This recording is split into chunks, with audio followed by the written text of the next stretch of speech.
Décembre 2019. Emmanuel Macron reçoit à l'Élysée les présidents ukrainiens et russes, en compagnie de la chancelière allemande, Angela Merkel.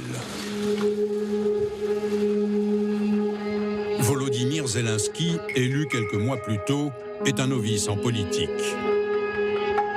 Vladimir Poutine, lui, dirige la Russie d'une main de fer depuis 20 ans. La Russie va faire tout le nécessaire pour apporter son obol à ce travail. De cette rencontre, la première entre les deux hommes, le président français attend beaucoup. Je crois que la tenue de ce sommet, des heures de discussion que nous venons d'avoir, est en soi un acquis. Rien moins que le règlement d'un conflit vieux de 5 ans au cœur de l'Europe, depuis que les Russes ont annexé la Crimée et que des séparatistes aidés par le Kremlin se sont emparés d'une partie du Donbass. Aujourd'hui, j'ai insisté sur la nécessité pour l'Ukraine de restaurer le contrôle entier sur ses frontières. L'avenir montrera que les espoirs du président français étaient vains. Merci à vous. Rien n'empêchera Vladimir Poutine d'envahir l'Ukraine 2 ans et 3 mois plus tard.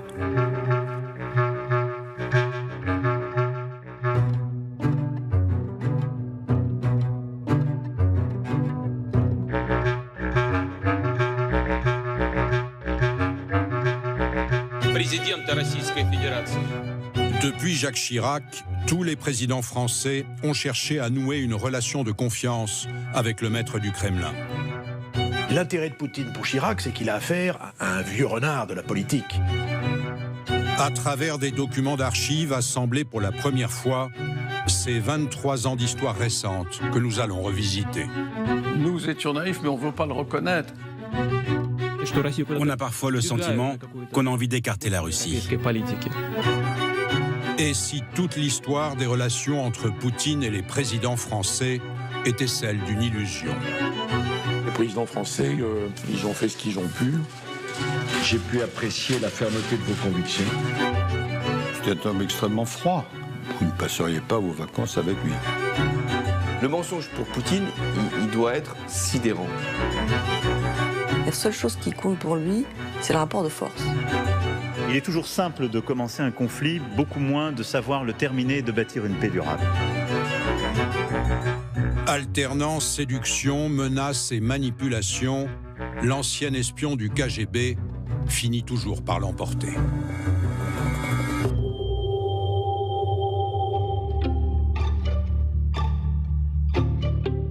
Chirac est un enfant de la guerre froide. Il a connu la Russie soviétique et le démantèlement de l'URSS. Russophile, russophone, il parle un peu la langue de Pouchkine. Il s'inscrit dans la tradition gaulliste d'une relation franco-russe garante de l'indépendance de la France. La première erreur capitale qui pourrait être faite serait de sous-estimer la Russie, bref, de l'humilier. Chirac s'entendait bien avec Yeltsin, la même faconde, la même chaleur dans les rapports d'homme à homme. C'est toi qui commences. Ils s'entendent très bien, ils se rencontrent, ils boivent de la vodka ensemble, ils vont au sauna ensemble. Et somme toute, Chirac accompagne la Russie dans, je dirais, son intégration, je dirais, progressive dans le monde occidental.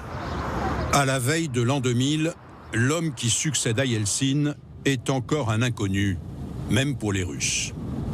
Il était un petit homme gris, effacé. Tout ce qu'on savait de lui, c'est qu'il avait été un agent du KGB. L'ancien espion au physique de passe-muraille se révèle vite comme l'homme de fer dont la Russie a besoin pour sortir des années de chaos post-soviétique.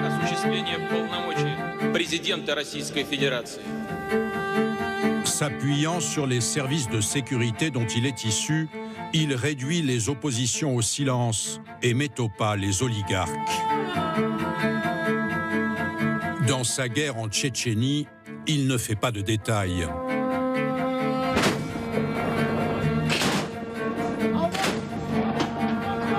Grosny, la capitale, est rasée. Il avait promis de buter jusque, je le cite, dans les chiottes, les combattants tchétchènes. Donc on a vu cette brutalité tout de suite. Nous considérons que la Tchétchénie est une affaire très grave en matière de non-respect des droits de l'homme, que la brutalité de l'armée russe est très sérieuse. En même temps, Chirac considère aussi que la Tchétchénie a toujours été un problème pour la Russie, a toujours été un problème difficile qu'il faudra bien le régler. À Paris, pour avoir émis quelques réserves dans cette affaire, pourtant considérée comme interne à la Russie, on essuie la première bouderie poutinienne. Chirac charge son nouvel ambassadeur à Moscou, Claude Blanche-Maison, de le rapprocher du dirigeant russe. Eh bien, il me dit, je ne connais pas Poutine. Je l'ai invité à Paris. Il fait la tête. Il ne me répond même pas. C'est pas très poli. Mais enfin, j'ignore, parce que moi, je veux évidemment avoir des discussions avec lui, voir un peu ce qu'il a dans le ventre. En septembre 2000, Poutine consent enfin à venir à Paris, où il est reçu comme un tsar. Poutine un peu timide, hein, le président bon enfant, comme on connaissait Chirac, et jouant les vieux politiciens très expérimentés. L'autre est un animal froid quand même, donc c'est pas la même chose. Il se prête moins aux embrassades et aux effusions. À ce moment-là, c'était un Poutine jeune, qui n'avait pas encore toute l'expérience, tout le blindage qu'il a acquis par la suite. Et Poutine écoutait Chirac, il dialoguait avec Chirac, il avait l'impression d'apprendre des choses. Et ce qui est intéressant, il l'a appelé le professeur pendant longtemps, parce que Chirac lui disait un certain nombre de choses qui étaient des conseils. Comment aborder un tel, comment aborder tel autre.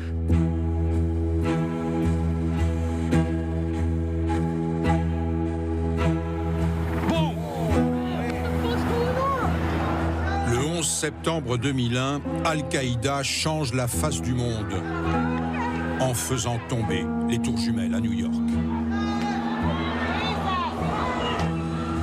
Je veux redire au peuple américain la solidarité de tous les Français dans cette dramatique épreuve. Nos pensées vont en particulier à toutes les victimes, à leurs familles, à leurs proches. Poutine est le premier chef d'État à appeler George Bush pour lui exprimer sa solidarité.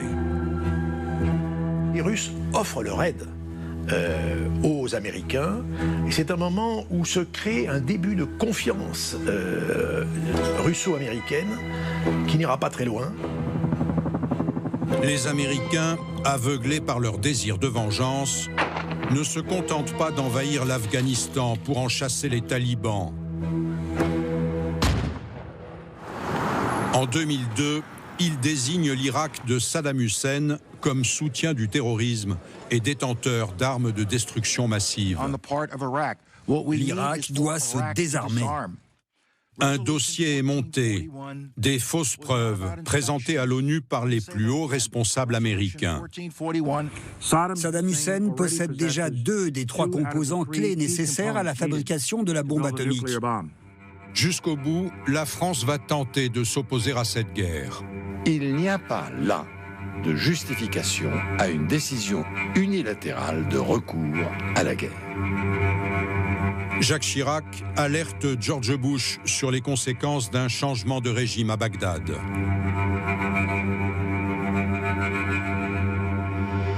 La France se cherche des alliés. Le 10 février 2003, Poutine vient à Paris. Nous avions un texte qui était préparé avec les Allemands pour dire que la guerre ne pourra intervenir qu'en dernier ressort, et nous nous disons, nous allons essayer d'associer les Russes à ce texte. Le président Poutine vient, le président Chirac va le chercher à l'aéroport, ce qui est assez rare, mais la gravité de la situation l'exigeait. Il lui parle de ce texte que nous préparons, et Poutine est en accord avec le texte. Nos 2 pays cherchent à régler de façon politique et diplomatique cette crise. Nous croyons que l'utilisation de la force peut être lourde de conséquences. Merci beaucoup. Спасибо большое. Le diagnostic était le même, ça n'était pas notre guerre, et les motifs qui avaient été donnés pour l'affaire n'étaient d'ailleurs pas vérifiés, sont avérés inexistants. Le 14 février, devant l'Assemblée générale des Nations unies, Dominique de Villepin fait encore entendre la voix de la France. Et c'est un vieux pays.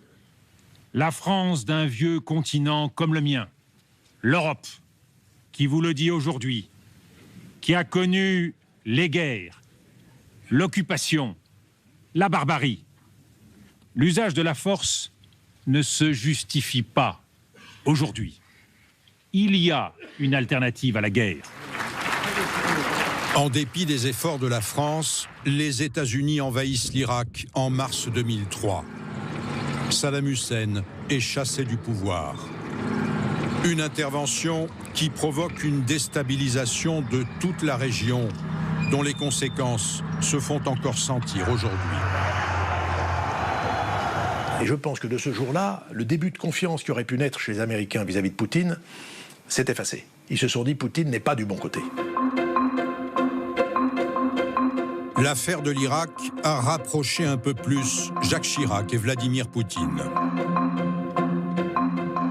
Vive la Russie, vive la France et vive l'amitié entre nos deux pays. Depuis 3 ans, les deux hommes se voient régulièrement. Comme à Sotchi, la cité balnéaire sur la mer Noire. On savait que Poutine aimait Sotchi, c'était une marque de confiance de sa part de nous inviter. Et Chirac, comme il était toujours assez sympathique, dit à Poutine « Viens donc prendre une bière avec moi au bar tout à l'heure ». Et ils ont discuté. Naturellement, Poutine ne buvait pas la bière de l'hôtel, il avait son propre porteur de thé. On ne sait jamais ce qui peut arriver avec des breuvages étrangers.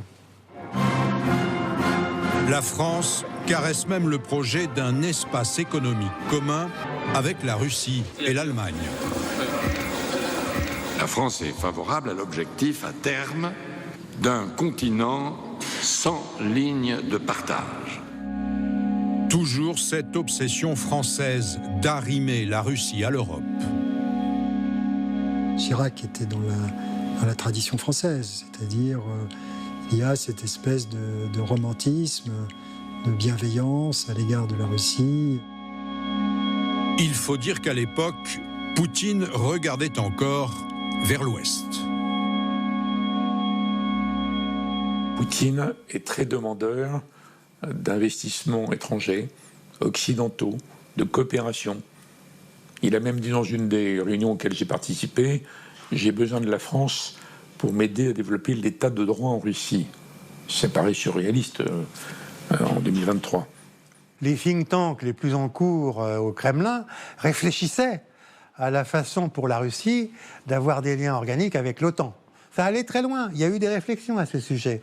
Il y avait une ouverture de la Russie au monde extérieur et bien somme toute, on dira aujourd'hui c'était naïf. Je ne crois pas que c'était naïf, c'était la réalité du monde tel qu'il était.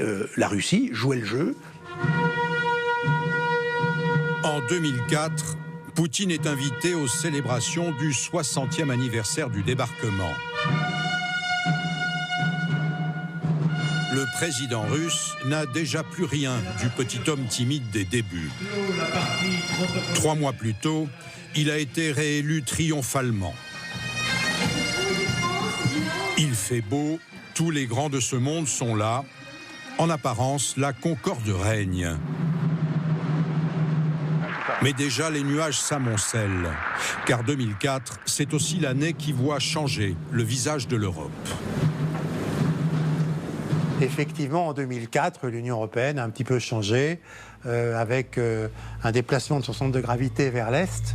Des pays, autrefois dans l'orbite soviétique, rejoignent l'Union européenne. Mais ils adhèrent également à l'OTAN. Bulgaria, Estonia, Latvia, Lithuania, Romania, Slovakia and Slovenia. Les Russes se sentent encerclés.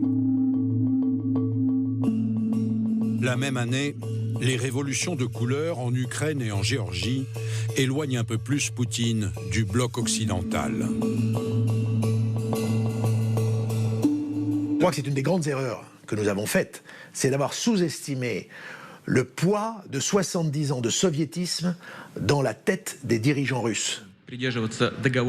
En 2007, l'orage éclate à la conférence sur la sécurité à Munich.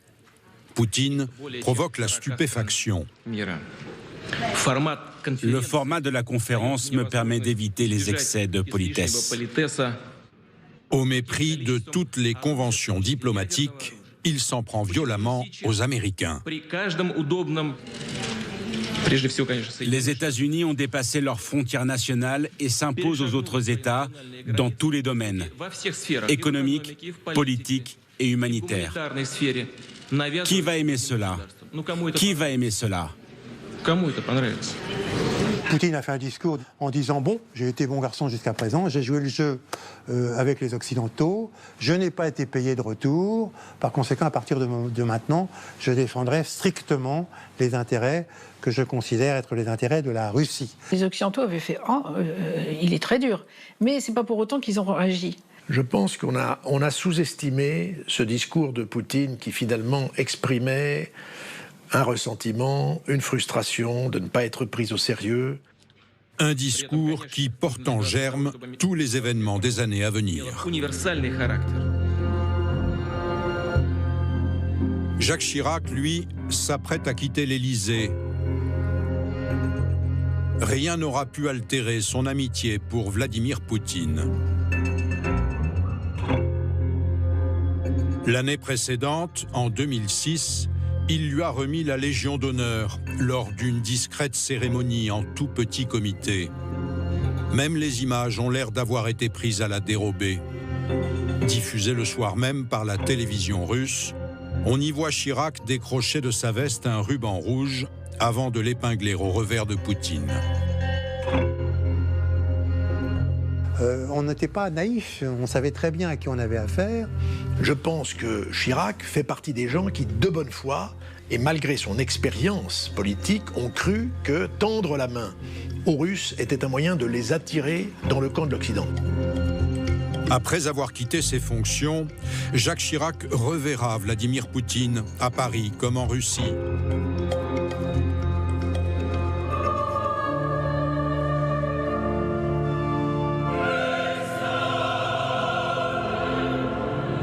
Et le 30 septembre 2019, le dirigeant russe assistera aux obsèques de l'ancien président en l'église Saint-Sulpice à Paris. Seul chef d'État d'envergure présent ce jour-là.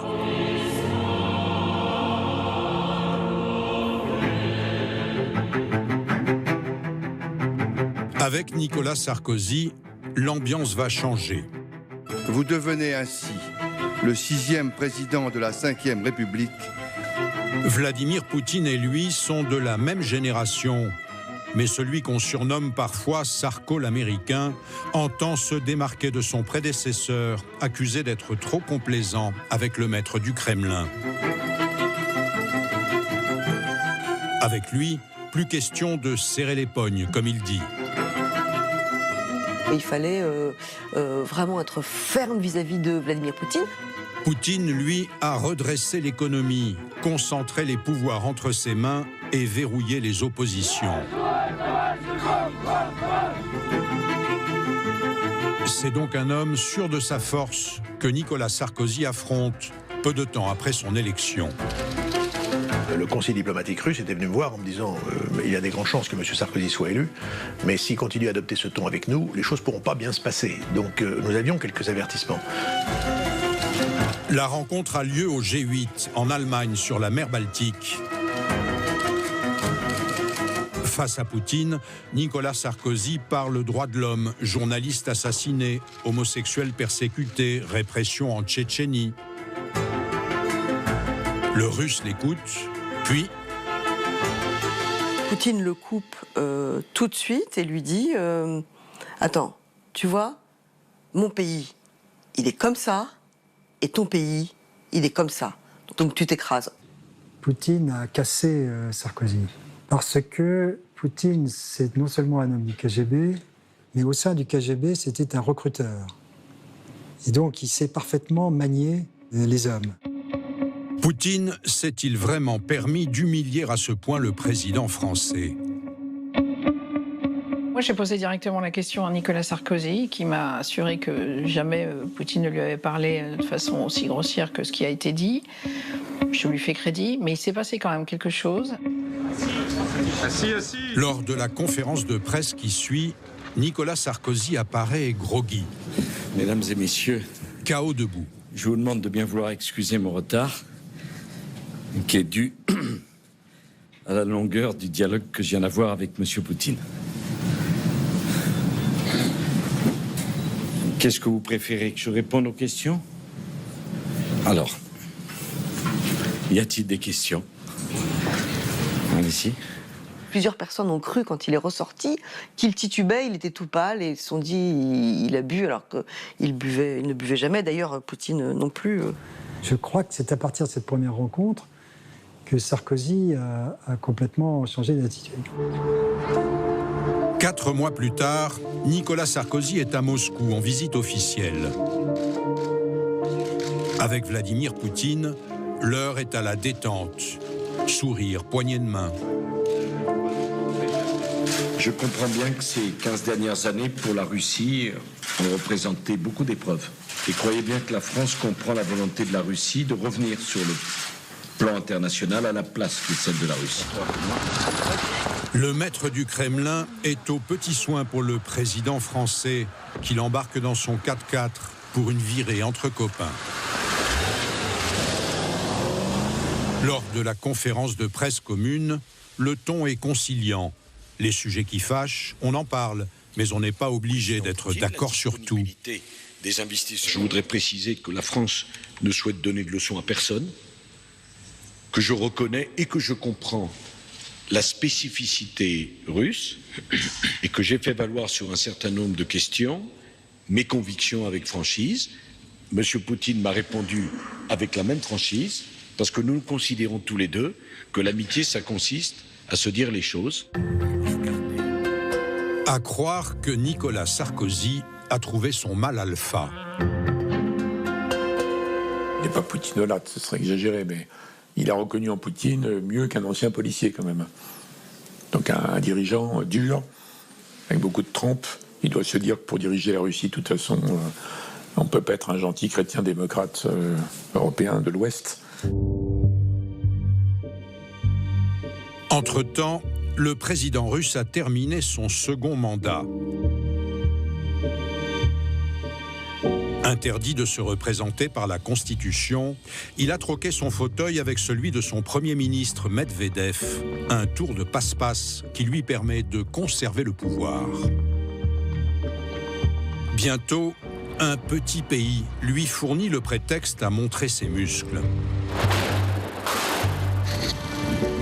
Août 2008, la Russie envahit la Géorgie au soutien de 2 provinces séparatistes, l'Ossétie du Sud et l'Abkhazie.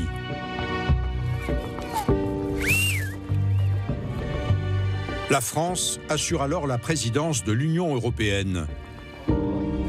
Nicolas Sarkozy propose sa médiation. Ce que j'ai vu, c'est que à partir de la guerre en Géorgie, Sarkozy avait su trouver le ton juste en envoyant Kouchner, son ministre des Affaires étrangères, à la fois chez les Géorgiens et à la fois chez les Russes. Qui aurait pu penser il y a 2 mois que l'Union européenne, regardez, avec ses véhicules, serait là, les seuls au monde à avoir fait quelque chose? C'est pas de l'autosatisfaction, ni un cocorico. Rien n'est terminé, bien sûr. Puis, Nicolas Sarkozy se rend lui-même dans les 2 capitales. La paix progresse, c'est déjà pas si mal. À Moscou, il est reçu par Medvedev, toujours flanqué de Poutine. Bon, il y avait Sarkozy qui était devant Medvedev et moi qui étais devant Poutine. Je constate que le vocabulaire de Poutine est un vocabulaire ordurier. La médiation française obtient un cessez-le-feu. Un accord de paix est signé entre Mikhaïl Saakachvili et Dimitri Medvedev. Sarkozy s'est mis dans la position de M. Perrichon. Il a l'impression d'avoir sauvé la Géorgie, sauvé la paix en Europe. Il y avait un papier. Il y avait un papier que nous avions signé. Ils avaient d'ailleurs tenté de le falsifier. Il ne prétend pas résoudre, je l'ai dit au président Saakashvili, tous les problèmes de la région, tous les problèmes de la Géorgie, dont je comprends parfaitement le souci de garantir son intégrité territoriale, qui me semble d'ailleurs garantie par l'esprit de ce texte. Dans l'accord que nous avions signé, les Russes s'engageaient à ne pas reconnaître l'indépendance de l'Abkhazie et de l'Ossétie du Sud. Mais les Ossètes du Sud et l'Abkhazie se sont déclarés unilatéralement indépendantes et la Russie les a reconnus. La Géorgie ne récupérera jamais ces deux provinces. La grande victoire diplomatique, proclamée un peu vite par Nicolas Sarkozy, s'est révélée n'être qu'un marché de dupes. Nous étions naïfs. Nous étions naïfs, mais on ne veut pas le reconnaître, parce que c'était trop gros. On aurait dû comprendre qu'on avait affaire à des gens sans foi ni loi. Le grand menteur, c'était Poutine. Il ment comme il respire. C'est même pas une pathologie, c'est son être. En 2009, Nicolas Sarkozy ramène la France dans le commandement intégré de l'OTAN. Ce choix atlantiste va-t-il l'éloigner de la Russie de Vladimir Poutine? La suite prouve que le Russe peut toujours compter sur son ami français. C'est d'abord la construction d'une cathédrale orthodoxe à Paris, quai Branly, à 2 pas de l'Élysée et du quai d'Orsay. C'est surtout, en 2011, la vente de 2 frégates Mistral à la Russie, l'un des fleurons de notre industrie de défense, contre l'avis de l'état-major. La Russie est un pays ami de la France. J'ai eu l'occasion à de nombreuses reprises de travailler avec le président Medvedev, et je veux dire que je lui fais confiance. Nicolas Sarkozy y tenait vraiment, c'est-à-dire qu'il a choisi de vendre des Mistral alors qu'au sein des forces armées, beaucoup de personnes s'y étaient opposées fermement. C'était une idée de tendre la main car il estimait que nous avions des intérêts communs avec les Russes, nous avions des intérêts communs notamment dans la lutte contre le terrorisme, pour la stabilité du monde. Nous faisions ça dans un esprit qui est toujours ce qui préside dans la diplomatie française, c'est contribuer à la stabilité du monde. 2011, c'est aussi l'année des printemps arabes et de la révolution libyenne. La fuite, puis la mort lynchée par la foule du dictateur Kadhafi à la suite de l'intervention franco-américaine impressionne beaucoup Poutine. Vive Benghazi! Vive la Libye! Vive l'amitié entre la France et la Libye! Les Russes ont toujours estimé que nous avions été au-delà du mandat qui avait été donné par les Nations Unies. La méfiance de Vladimir Poutine envers l'Occident s'en trouve renforcée. De son côté, Nicolas Sarkozy ne reviendra jamais sur la confiance qu'il avait accordée au maître du Kremlin, même après avoir quitté l'Élysée. Pour l'ancien président, la Russie n'a jamais été une menace et l'isoler n'a aucun sens. Il le redit devant un parterre d'étudiants moscovites en 2015, c'est-à-dire après la sécession d'une partie du Donbass et l'annexion de la Crimée. Entre nous, il faut choisir le rapprochement et le dialogue. Parce que l'éloignement est une erreur. Les pays ne changent pas d'adresse. Et la France et la Russie ont besoin de travailler ensemble. Aujourd'hui, il fait partie de la minorité de l'élite française qui continue à trouver des excuses à Vladimir Poutine. Et donc il est resté en fait accroché à cette russophilie française qu'il n'avait pas du tout au début. 2012, François Hollande entre à l'Élysée. Monsieur le Président de la République. À Moscou, Poutine, lui, vient de retrouver son siège après la parenthèse Medvedev. Vladimir Vladimirovich Poutine. En 5 ans, les deux hommes vont se voir plus d'une dizaine de fois. Hollande l'a vu beaucoup parce que la situation était sérieuse, la situation était grave, et donc on a toujours continué à parler aux Russes. François Hollande n'est pas un passionné des affaires internationales. Mais le nouveau président français est rapidement confronté à la brutalisation du monde. C'est lui qui décide du retrait des forces françaises d'Afghanistan. Plus de 2000 d'entre vous seront rentrés en France avant la fin de l'année. C'est à lui que revient également d'expédier l'armée française au Mali pour bloquer l'avancée des djihadistes vers Bamako. La première rencontre avec Vladimir Poutine a lieu à l'Élysée, moins d'un mois après l'élection de François Hollande. Je ne connaissais pas jusqu'à présent, autrement que par les images, Vladimir Poutine. Donc je voulais savoir quel était le personnage dont j'aurais à gérer, ou les excès, ou les comportements. Je dois dire que sur beaucoup de questions, nous avons une certaine compréhension. En tout cas, nous sommes capables de nous entendre. Ce qu'il voulait, ce qu'il veut toujours d'ailleurs dans les entretiens, c'est impressionner son interlocuteur, créer une forme de tension pour bien faire comprendre qu'il n'est pas un personnage comme les autres. Plusieurs décisions, me semble-t-il, ont été prises sans tenir compte de la position russe et sans tenir compte de nos intérêts dans le domaine de la sécurité. François Hollande ne cédera jamais à la séduction de Vladimir Poutine. Convaincu dès le départ que la seule façon de traiter avec lui est d'établir un rapport de force. Nous avons eu une discussion animée, parfois jusqu'au désaccord. Et j'ai l'impression que ce n'est pas seulement une bouteille de vin, mais de la vodka qu'il faudrait pour avancer. Le président Poutine dit toujours les choses franchement. Et je le fais chaleureusement. Approchez, vous allez sentir la chaleur. J'ai assisté plusieurs fois à plusieurs rencontres entre François Hollande et Vladimir Poutine au Kremlin. C'est toujours assez classant et c'est toujours assez tendu, en fait. Vladimir Poutine s'est parfaitement alterné les moments de courtoisie, presque de douceur, et des moments de pression, de tension ou de colère.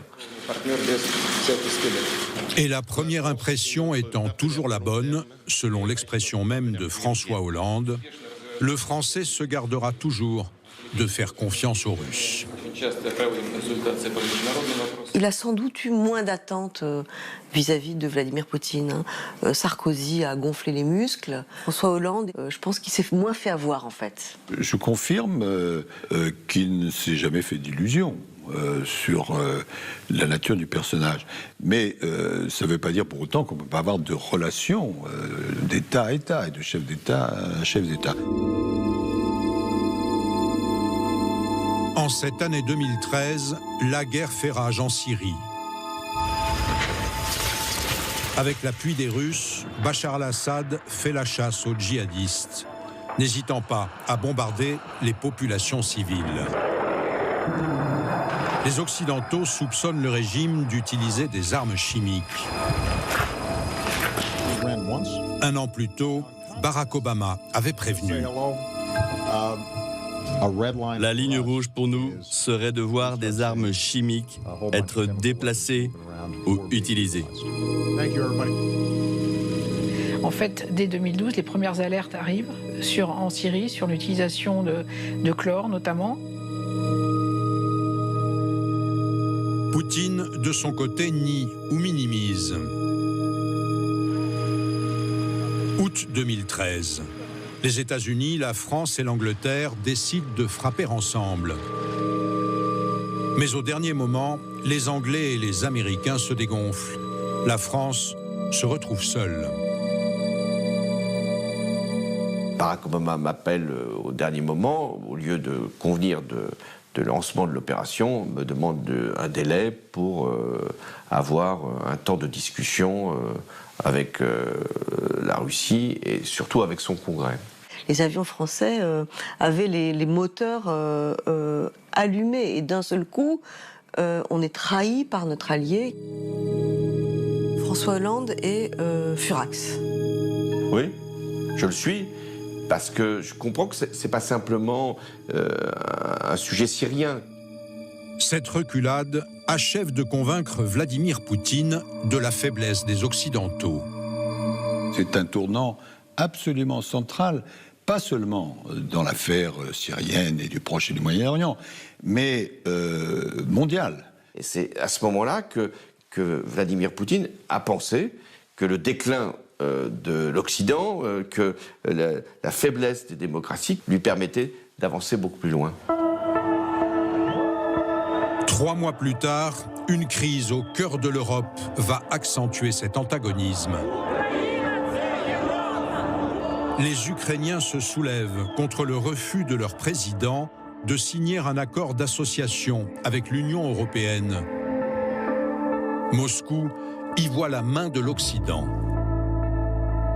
Ça a été compris par Vladimir Poutine comme une tentative non pas d'agression, mais en tout cas de dissociation. Et donc, de ce point de vue, tout ce qui était en train de se passer entre l'Union européenne et l'Ukraine dans une négociation très intense était annonciateur de cette épée de Damoclès qui allait leur tomber sur la tête, qui était l'intégration dans l'OTAN. Il disait, c'est pas possible, vous faites une erreur, c'est très grave pour nous, parce que ça va créer une frontière insupportable entre l'Ukraine et la Russie. 3 mois d'affrontements sur la fameuse place Maïdan et quelques dizaines de morts plus tard, le président pro-russe est chassé. La vengeance de Poutine est immédiate. C'est l'invasion et l'annexion de la Crimée. Dans la foulée, le Donbass s'embrase. Des séparatistes russophones, soutenus en sous-main par l'armée du Kremlin, s'emparent de régions entières, déclenchant la première guerre d'Ukraine. François Hollande ne va pas ménager ses efforts pour tenter d'arracher un cessez-le-feu.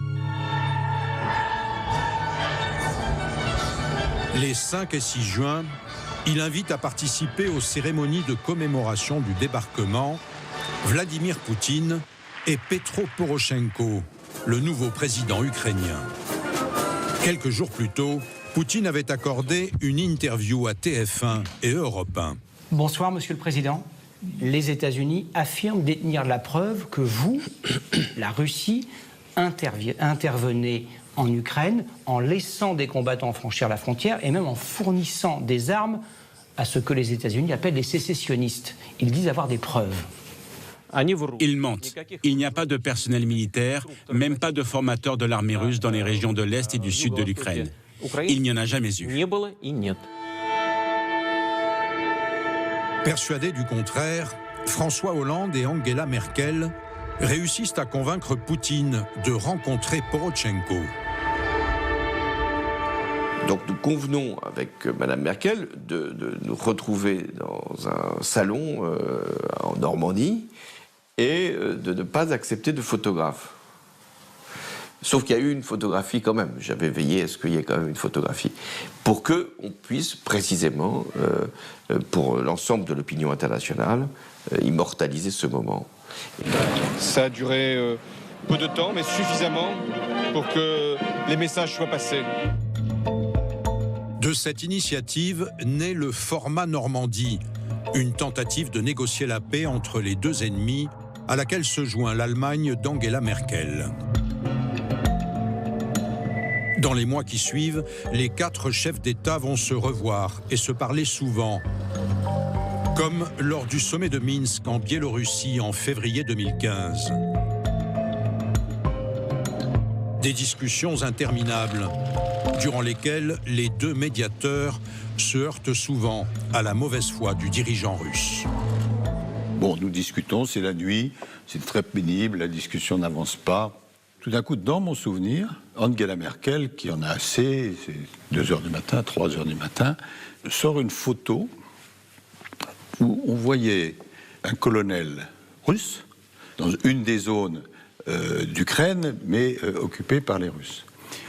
Bon, et dans mon souvenir, c'est Merkel qui dit à Poutine, alors qu'est-ce qu'il fait ce colonel? Et la réponse a été, je crois, il a dû perdre son chemin. Le mensonge pour Poutine, il doit être sidérant. C'est pas un petit mensonge pour créer le change. Il faut que l'interlocuteur soit presque tétanisé par l'ampleur du mensonge.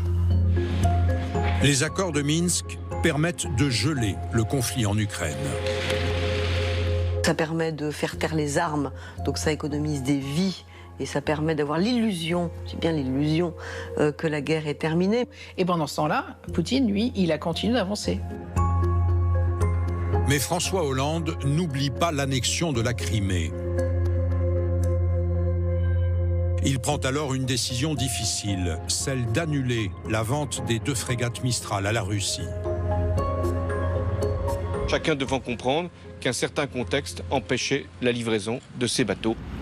Ce qui est intéressant, c'est que Poutine, quand je lui dis que je ne vais pas lui livrer, il encaisse, il comprend que le rapport de force. Bon, et après, il discute argent. Et imaginez ce qui serait passé si les Russes avaient utilisé Mistral contre l'Ukraine dans la guerre russo-ukrainienne. Un an plus tard, les Russes sont plus que jamais engagés en Syrie au soutien de Bachar al-Assad. Hollande et Poutine affichent publiquement leur désaccord sur le sort à réserver au président syrien. Et pour ce qui concerne la France, il est clair que Bachar n'a pas sa place dans l'avenir de la Syrie. Le destin du président de la Syrie doit se trouver à 100% dans les mains du peuple syrien. Le leitmotiv, c'est le mot, des Russes est toujours le même. Oui, Bachar, évidemment, bon, c'est contestable, mais c'est un patriote. Et d'autre part, si ce n'est pas lui, ça va être le chaos. À quoi nous répondons, mais le chaos, il y a déjà à l'époque 300 000 morts. Sous prétexte d'éradiquer les djihadistes, les Russes bombardent Alep.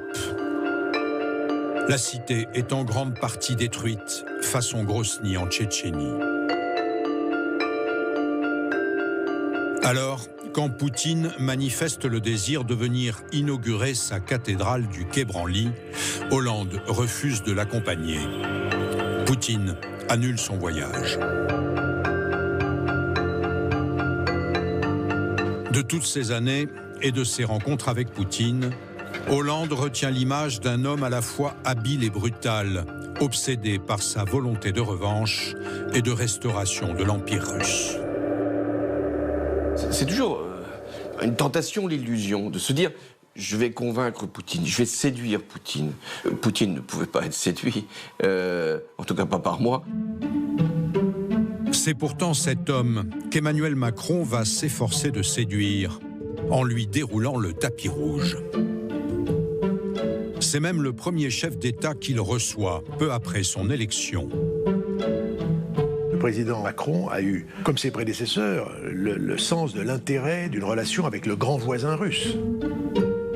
Emmanuel Macron croit à la possibilité d'un reset, c'est-à-dire une relance des relations entre la Russie et l'Occident. Il faut avoir ce dialogue avec la Russie. Poursuivre ces discussions, travailler ensemble, renforcer notre partenariat, construire des solutions pragmatiques et exigeantes. Le décor de cette première rencontre est à la hauteur des ambitions du jeune président français. La magnificence du château de Versailles. Cette réception à Versailles est destinée dans l'esprit d'Emmanuel Macron, pardonnez-moi l'expression, d'en mettre plein la vue à Vladimir Poutine. Ce sont les palais de la République avec une histoire, et c'est vrai que Poutine aussi a le sens de l'histoire, même si son interprétation est parfois très personnelle. Entre un hommage à Pierre le Grand et un passage par la galerie des batailles, Emmanuel Macron et Vladimir Poutine posent les bases d'une relation personnelle. Mais cette première rencontre va débuter par des reproches.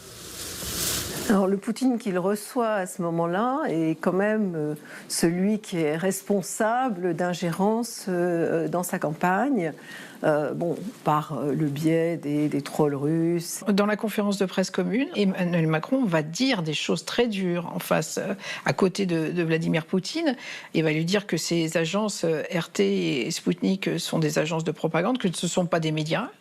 Quand des organes de presse répandent des contre-vérités infamantes, ce ne sont plus des journalistes, ce sont des organes d'influence.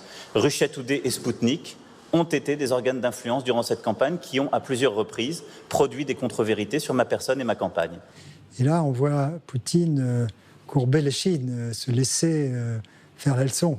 J'étais en Russie à ce moment-là, les opposants russes étaient plutôt très contents en disant « Enfin, il y a un dirigeant occidental qui lui dit la vérité, qui lui dit les quatre vérités en face ». Pas rancunier, Vladimir Poutine invite Emmanuel Macron à Saint-Pétersbourg. Au faste de Versailles, Poutine répond par celui de la capitale des tsars. À la grandeur succède la grandeur. Poutine l'a très très bien reçu. Ils ont eu un contact personnel et ils se sont rencontrés très longtemps en tête-à-tête. Le déjeuner a dû se dérouler, je me souviens plus exactement, mais à 18h, parce qu'ils se sont parlé pendant très longtemps et à l'époque avec le sentiment de pouvoir tracer des perspectives. Et je souhaite, pour ma part, que la Russie comprenne que la France est son partenaire européen crédible, ouvert et fiable pour préparer l'avenir. Et quelle plus belle marque de confiance que d'inviter son partenaire dans sa maison de vacances, le fort de Brégançon. Ce jour-là, Emmanuel Macron découvre un Poutine ouvert et sympathique, presque un président normal. Poutine est très très content, il a offert des fleurs à Brigitte, il faisait beau, ils ont bien mangé. Merci beaucoup. Ils sont restés beaucoup plus de temps que prévu ensemble, ils ont veillé tard le soir, ce que Poutine fait rarement. Là où on peut faire des critiques, c'est sur la tactique. Parler à Poutine, certes, le recevoir, certes. Fallait-il le recevoir dans la résidence d'été du président, c'est-à-dire dans le domaine privé? C'est quand même plus discutable. Avoir des gestes d'amitié débordants à l'égard de dictateurs, mon jugement, c'est non. J'allais dire niet. Et je suis très heureux de pouvoir l'accueillir dans ce lieu ô combien symbolique et sur les rives de cette Méditerranée qui ont toujours beaucoup compté pour la relation entre nos deux pays et pour l'imaginaire russe. Est-ce la magie de la Grande Bleue? Toujours est-il que la rencontre de Brégançon débouche sur une concession. Ce que Poutine a accepté à Brégançon, c'est de rencontrer pour la première fois Volodymyr Zelensky, qu'il n'avait jamais voulu voir. Il ne prononçait même pas son nom d'ailleurs. Vladimir Poutine tient parole. Le sommet a lieu à l'Élysée, créant l'espoir d'une détente. La réunion s'est tenue au mois de décembre 2019, avec promesse d'une nouvelle réunion à Berlin en mars ou avril, mais évidemment là, il y a eu la crise sanitaire, donc ce n'était plus possible. Qui aurait pu se douter que quelques mois plus tard, le monde allait entrer en hibernation, saisi d'effroi par une pandémie telle que les hommes en avaient perdu le souvenir. Pendant les 2 années que dure la crise sanitaire, Poutine ne quitte quasiment plus le Kremlin. on le dit terrorisé par le virus. Poutine s'est complètement enfermé, à la fois physiquement et psychiquement. Il a, paraît-il, ressassé, lu des livres d'histoire à n'en plus finir, ressassé la grandeur de la Russie, le risque que tout soit abîmé par l'OTAN en Ukraine, etc. Il n'a pas de visiteurs du soir, il n'a pas de gens qui lui donnent... Il n'y a pas de fou du roi qui lui raconte une autre histoire, alors qu'à l'époque, il y en avait. Ce confinement a-t-il renforcé sa paranoïa? En tout cas, c'est un homme plus dur, plus en colère contre l'Occident, plus inflexible encore, qu'Emmanuel Macron retrouve en 2021. Quand Vladimir Poutine, sous prétexte de manœuvre, masse ses troupes aux frontières de l'Ukraine, il aurait dû être évident que rien ni personne ne l'arrêterait dans son projet. Il y a eu une montée en puissance des préparatifs militaires dans la période de plusieurs mois avant l'attaque, quand les États-Unis savaient mais eux-mêmes n'y croyaient pas. Emmanuel Macron ne renonce pas à le ramener à la raison, misant sur ce qu'il croit être une relation personnelle forte. Emmanuel Macron regarde Vladimir Poutine avec son esprit cartésien, l'esprit français, et il se dit « ce n'est pas possible parce que cette décision ne serait pas rationnelle ». Il y a ce voyage à Moscou qui commence par une humiliation. Même pour discuter avec le diable, Macron n'aurait pas prévu une cuillère aussi longue. Donc merci beaucoup de ton temps et de l'accueil aujourd'hui. C'est une humiliation, évidemment. Emmanuel Macron a refusé de se soumettre au test Covid, donc c'est le prétexte. Cette immense table dit tout le mépris du maître du Kremlin pour les leaders occidentaux, dont Macron. C'est la mise en scène, si vous voulez, ça fait partie de la vie internationale. Il y a toujours une mise en scène. La diplomatie, c'est aussi de la mise en scène. Monsieur le Président est venu en Russie en premier lieu pour aborder les sujets épineux relatifs à la sécurité européenne et globale. Vous avez une vision forte qui parfois n'est pas la même que celle des Européens ou des Occidentaux. Quand Emmanuel Macron est revenu de Moscou, il a clairement dit « le Poutine que j'ai rencontré là n'est pas celui que j'ai connu et que j'ai rencontré à plusieurs reprises ». Et puis, il y a cet appel de la dernière chance. Merci pour ta disponibilité ce matin. Si on veut donner une chance au dialogue, il faut calmer dans la région le jeu. Lors de cet entretien téléphonique, Emmanuel Macron, entouré de ses conseillers, tente de convaincre Poutine d'accepter le principe d'un sommet avec Joe Biden. Mais est-ce que tu es prêt à avancer et à dire aujourd'hui « je souhaite une réunion à deux avec les Américains puis élargie aux Européens » ou pas? On voit en fait le dilettantisme et la légèreté avec laquelle Poutine parle à Macron.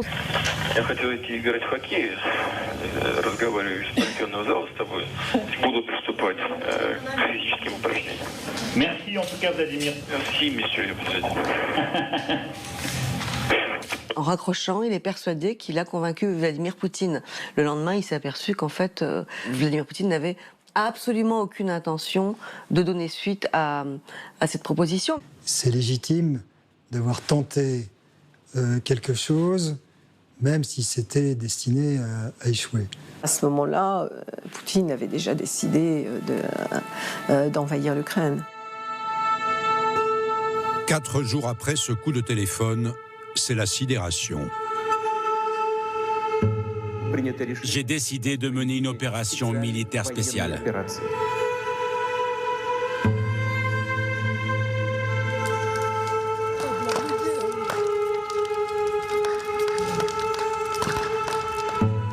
En reniant sa parole, le président Poutine n'a pas seulement attaqué l'Ukraine. Il a décidé de porter l'atteinte la plus grave à la paix, à la stabilité dans notre Europe depuis des décennies.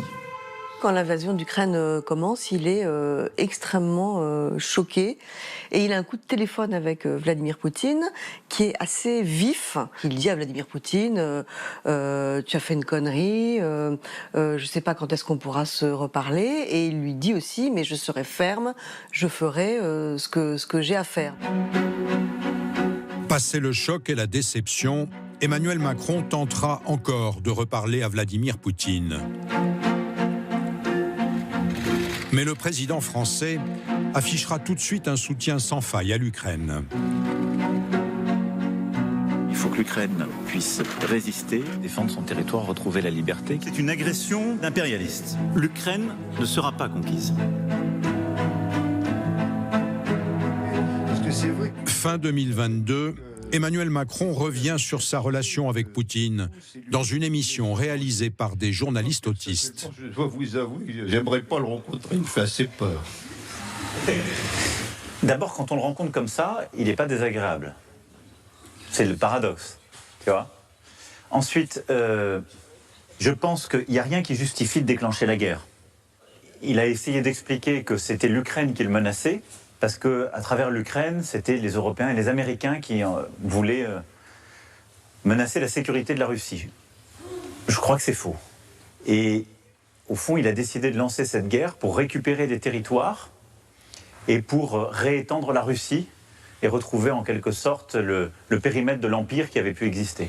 Donc il a pris une très lourde responsabilité pour lui, pour son peuple, évidemment pour le peuple ukrainien et pour nous tous. Voilà comment je vois les choses. Leur dernière conversation remonte au 11 septembre 2022. Peut-on imaginer qu'un jour, un président français reparle avec Vladimir Poutine ?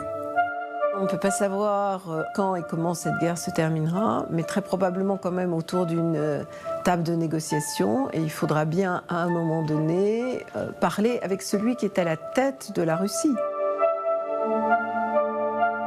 Il faudra voir comment les Russes eux-mêmes s'occupent de Poutine. Nous ne choisirons jamais nos interlocuteurs, quels qu'ils soient. Donc on verra ce que ça donne. Mais la Russie ne va pas disparaître.